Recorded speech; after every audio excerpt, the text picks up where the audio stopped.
जज साहब, स्वाति मेरी इकलौती संतान है। मैंने इसके लिए क्या नहीं किया है? 30,000 रुपये वेतन में भी मैंने इसकी हर जरूरतों को पूरा करने की कोशिश की है। आपको मालूम है जज साहब, मैं अपने लिए 500 रुपये का शर्ट खरीदता हूँ और उसका ड्रेस 5,000 का, मैं 2,000 का फोन उपयोग में लाता हूँ और उसके लिए 8,000 का स्मार्टफोन खरीद कर दिया है। आप नहीं जानते हैं जज साहब, मैंने इसे अच्छे से स्कूल में पढ़ाया। मेडिसिन के लिए एमसेट में अच्छा रैंक आया तो भी 50 लाख भरकर प्राइवेट कॉलेज में पढ़ने की जिद करने लगी। अब सोचिए, ऐसी बेवकूफी कोई करता है। जब मैंने फीस भरने के लिए मना किया तो बीएससी में ज्वाइन हो गई है। उसने एक बॉयफ्रेंड बना लिया है। मैंने पूछताछ करवाया तो पता चला कि वह लड़का पढ़ा लिखा नहीं है, सिर्फ पढ़ी लिखी लड़कियों को फंसाना और मौज मस्ती करना उसका काम है। जब मैंने मना किया तो मैं बुरा हो गया। बोलिए क्या करूं? हम बच्चों को अच्छे संस्कार देते हैं जज साहब, और उन्हें समाज में इज्जत से जीने के लायक बनाते हैं, पर वे इस तरह संस्कारहीन होकर व्यवहार करेंगे और सब कुछ भुलाकर हमारे ही खिलाफ हो जाएंगे। यह आशा तो हम नहीं करते हैं। कल की ही बात ले लीजिए जज साहब। मेरी बेटी अपने बॉयफ्रेंड को घर में लेकर आई और उसके साथ हंसते हुए मस्ती कर रही थी। मैंने अपने कमरे से उसकी हंसी ठिठोली को सुनकर उसके कमरे का दरवाजा खटखटाया तो उसने खोलकर कहा, कोई नहीं है। लेकिन मैंने उस लड़के को अलमारी के पीछे देख लिया था। उसे अलमारी के पीछे से बाहर निकाला और 2 छाटे जड़ दिए और उसे घर से बाहर कर दिया था।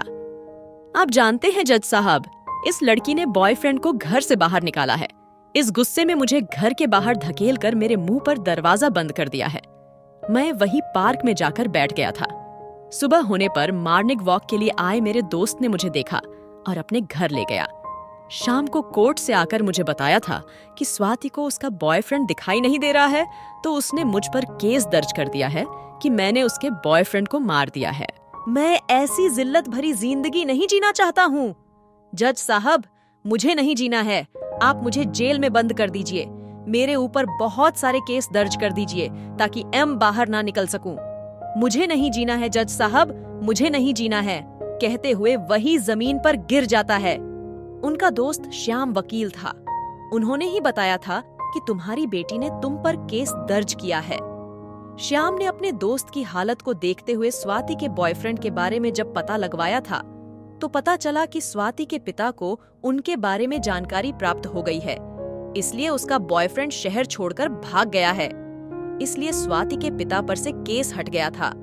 उन्होंने फिर से अपनी नौकरी ज्वाइन कर ली थी। वे घर तो पहुंच गए थे, परंतु उन्होंने स्वाति से बात करना बंद कर दिया था। और हाँ, उन्होंने अपना तबादला दूसरे शहर में करा लिया था। स्वाति एक दिन श्याम से मिलने गई और उनके सामने बैठकर रोने लगी। श्याम ने कहा, क्यों रो रही हो बेटा? अपने पिता को उनकी अच्छाई का अच्छा सबक दिया है तुमने। मुझसे बहुत बड़ी भूल हो गई है अंकल। मैंने अपने पिता को गलत बताकर सभी की नजरों में गिर गई हूँ। आप ही बताइए, अब मैं क्या करूँ? श्याम ने कहा, देखो बेटा, बच्चे कितनी भी गलतियां क्यों न करे, माता पिता उन्हें क्षमा कर देते हैं, परंतु उसके लिए समय लगेगा।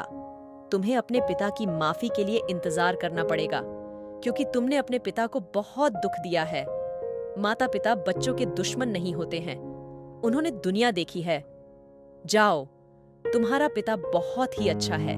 तुम सच्चे मन से माफी मांग लोगी तो वह तुम्हें माफ कर देगा, कहते हुए उसे घर भेज देता है। अब समय ही बताएगा कि स्वाति को पिता ने माफ किया होगा कि नहीं। आशा करते हैं कि उसे उसकी उम्र की लड़कियों को एक सबक तो मिल ही गई होगी। दोस्तों, सभी माता पिता अपने बच्चों को संस्कार देते हैं। बात यह है कि बच्चे उन्हें समझ नहीं पाते हैं। उन्हें बड़ों की हर सीख बुरी लगती है और गलत रास्ते पर चल पड़ते हैं।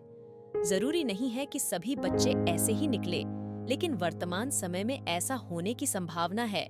इसलिए बच्चों की जरूरतों को पूरा करने से पहले एक बार सोचिए कि उनके लिए क्या जरूरी है और क्या नहीं है।